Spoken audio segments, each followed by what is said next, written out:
American morality, a glimmer of hope on the horizon. Has the United States lost its basic principle of morality? Has the United States moved away from the guiding principles that this country was founded on? A single line from the Declaration of Independence describes these basic principles, and it is the meaning of these words which provided the foundation for the formation of the United States. We hold these truths to be self-evident, that all men are created equal, that they are endowed by their Creator with certain unalienable rights, that among these are life, liberty, and the pursuit of happiness. Thomas Jefferson. All Americans are created equal, and that life, liberty, and the pursuit of happiness is a right granted to every citizen of the United States. Our founding fathers acquired these principles from their religious beliefs, and regardless of what people may think, the United States was founded on biblical principles. Our founding fathers did not use certain aspects of the Bible just to satisfy what they wanted in a country. They used the Bible as a whole in order to create an understanding of what the basic rights are for an individual. They concluded that these rights are from God and are given to all individuals. One of the unalienable rights given by our Creator is the right to live our lives. Our Creator placed each individual on this earth for a reason. Is it not true that other people in the world have that same unalienable right to live and fulfill God's purpose? So, if this is a founding principle for our country, does it not follow that we as a country should help others less fortunate than us? Should not others, who were born in underdeveloped countries, have the same right to life? In this article, I will address some of these questions, with the hope that by examining these issues, we can as a society, move in a direction our founding fathers had envisioned. Americans have lost sight of the fact that excess without giving is not really what our founding fathers had in mind. Let's examine some examples which are symbolic of this immorality that currently exists within the American society. Before presenting this first example, we need to have a clear definition of what morality is. From WordNet, a lexical database for the English language, developed at the Cognitive Science Library at Princeton University, morality is concerned with the distinction between good and evil or right and wrong. This first example of immorality may be considered by many as one that does not have anything to do with morality, but if you give it more than cursory thought, you would most likely consider it a morality issue. This first example has to do with Americans and their relationship with their automobiles. Yes, immorality can be seen at such an insignificant level. More importantly, this example shows the pervasiveness of immorality within the American society. Most Americans, if typical, need an automobile for basic functioning within most areas of the United States. The automobile has become a perfunctory status symbol. Many people within the United States can barely pay their rent or mortgage, but they will shovel out money per month on an automobile they really cannot afford. They spend money per month in the form of a car payment or lease, just to have a nice car. The American obsession with the sport utility vehicle is one I still do not understand. One basic argument of the SUV owner is that by driving a SUV, they feel safer. If your driving skill is so poor that you cannot avoid poor drivers, try working on your driving skill. This to me makes more sense than driving a tank SUV, which consumes large quantities of fuel and concomitantly contributes to an increase in fuel demand. This increase in fuel demand drives fuel prices upward. With Americans so reliant upon their automobiles, higher fuel prices mean less extra money in their pocket. Money that could be used to help feed those dying from starvation throughout the world. The American car companies for many years pushed the SUV on the American public, And now these car companies are suffering the consequences. The thinking as to why these companies offer these vehicles to the American public was that they thought Americans would continue in their mindset that success is better. The American car companies today are doing poorly as a business. They have continually laid off workers in order to maintain a level of viability. They have been very slow to innovate, and the federal government has had to mandate fuel efficiency. Because of their sluggish response to the need for fuel-efficient vehicles, American car companies are now suffering the consequences. On the other hand, Toyota and Honda, companies which have put fuel-efficient hybrids out into the marketplace, are now doing very well. Toyota is now the #1 car seller in the world. Toyota and Honda have always placed fuel efficiency as a higher priority.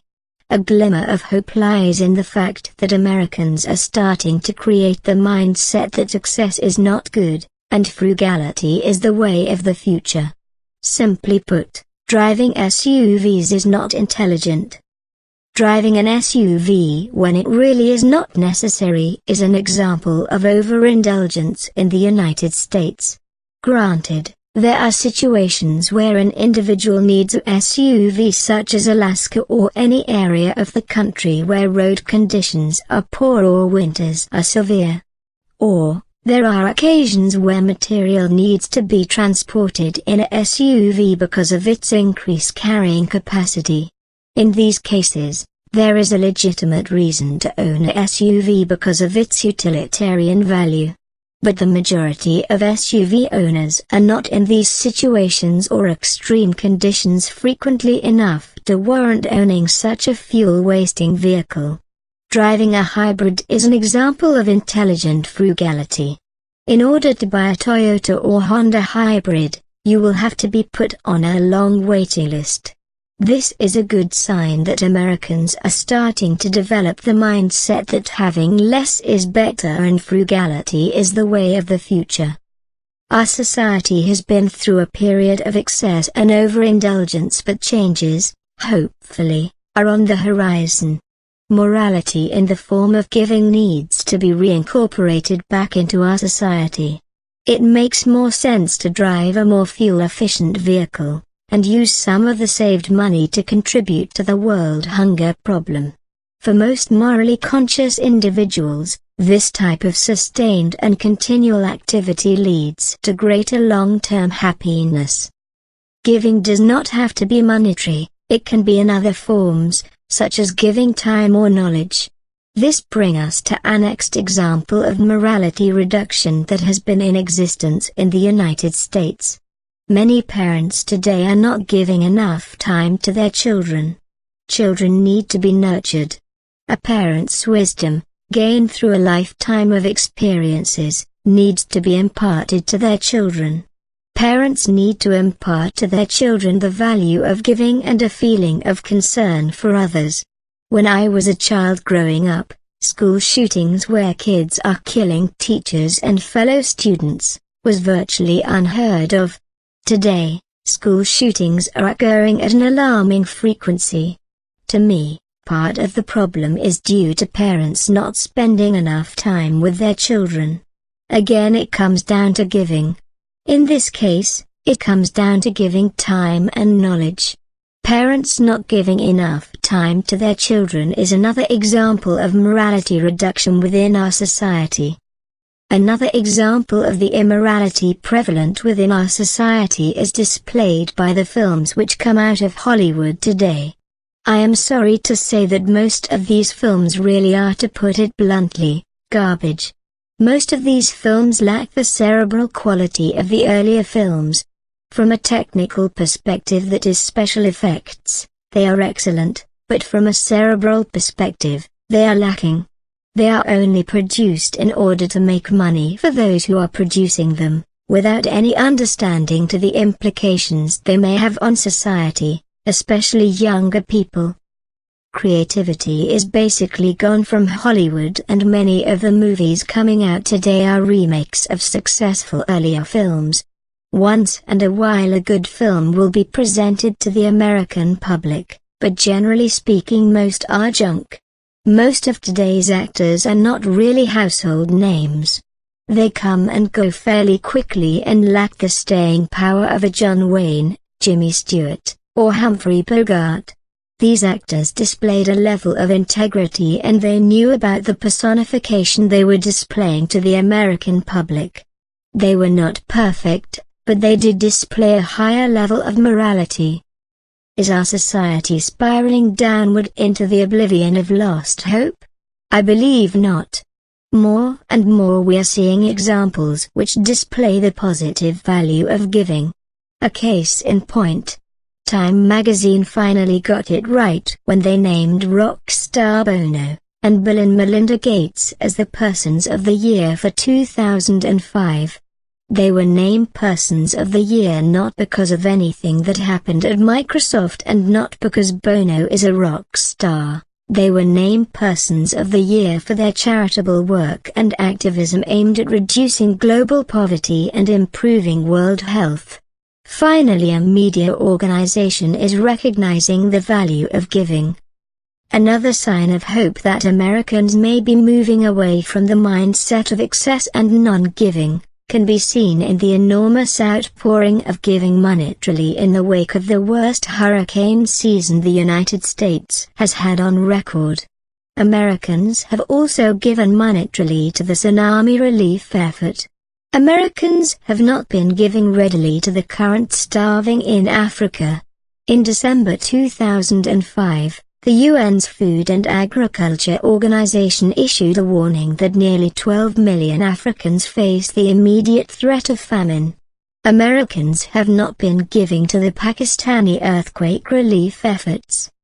This lack of giving is not really due to Americans not willing to give, but rather due to the lack of media exposure. CNN would rather spend hours talking about whether President Bush broke the law by wiretapping potential terrorists in the United States, than talk about the important world issues such as the thousands that are dying in the wake of the Pakistan earthquake or the starving in Africa. It is very important that the media expose these type of stories. You cannot give if you do not know about the need. The point is this. Giving on a continuous basis produces feelings of long-term happiness. For this country to get back to its moral principles, giving to others in need is one way to move in that direction. Which brings me back to my original point.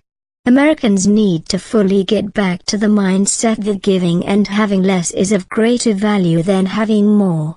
We must move away from trying to produce short-term happiness via artificial means. Artificial symbols such as what type of car you drive, how fancy your clothing is, or how many vacation homes you can acquire should be of less importance to anyone who has some substance to them. The next time you find yourself propagating one of these excesses, think of the 24,000 people per day that are dying of hunger. Think about the 6 million children under the age of 5 which will die of hunger each year. Think about the downtrodden, the abused, and the tortured. When you think about these things, giving makes more sense. Give what you can and when you can. Albert Einstein once said the value of a man resides in what he gives and not in what he is capable of receiving. What many people do not realize is that Albert Einstein was a deeply religious man. He knew that only a God could produce such a complex universe, and that such complexity could not have been produced by random chaotic events. He saw the order in the universe and the relation of the universe with God. He simply did not wear his religion on his sleeve. He also had insights beyond physics in that he realized what truly gives a man a sense of happiness and inner peace. Einstein had it right in that happiness does not come from what you hold, but really from what you give. No matter what your religious belief, a lifetime of giving to those less fortunate than yourself will result in long-term happiness. Give it a try. You might be surprised at the feeling it produces. A glimmer of hope is on the horizon. The United States can move back to its biblical principles. But we must all do our part.